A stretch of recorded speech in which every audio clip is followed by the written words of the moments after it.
Nakarating o nakabalik na nga sa bansa ang Haraki siblings, ang sikat na social media influencer o vlogger nga na si Zainab Haraki at ang kanyang kapatid na si Rana Haraki at ang kuya niya na si Wissam na nagdiwa nga ng kaarawan noong sila ay nasa Lebanon. At ngayon naman sa kanilang pagbabalik dito sa Pinas ay nag-celebrate naman sila ng celebration o birthday celebration nga ni Wissam kung saan kasama nila ang kanilang malalapit na kaibigan. At dito nga sa naging caption naman na ibinahagi ni Zainab sa kanyang naging post ngayon sa social media. Sabi niya, "Happy birthday at Wissam Haraki. So good to be back with my team and family."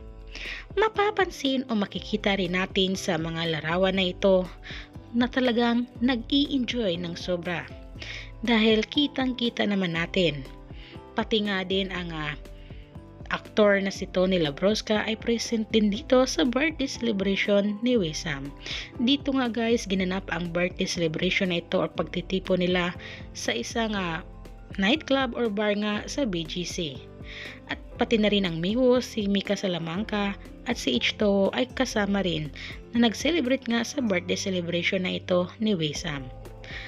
At talagang marami naman sa mga itinag nga na pangalan ni Zainab dito sa kanya naging post. Sabi niya dito, nauna nga dito si Mika, si H2 at pati na rin ang asawa nga ni Wissam na si Ainet, Mama Ainet, at syempre si Marvin Santos, si Melissa Enriquez at ilan pa nilang mga kasamahan o malalapit na kaibigan. At take note guys, kasama din pala nila dito ang nag-iisa ngang artista o kapamilya actor na si Tony Labrosca. At yan nga guys, ang latest update patungkol nga sa kanila ni Zainab Haraki. Nakabalik na nga sila ng bansa at ngayon ay nag-celebrate nga sila ng birthday celebration ng kanyang kapatid na si Wissam.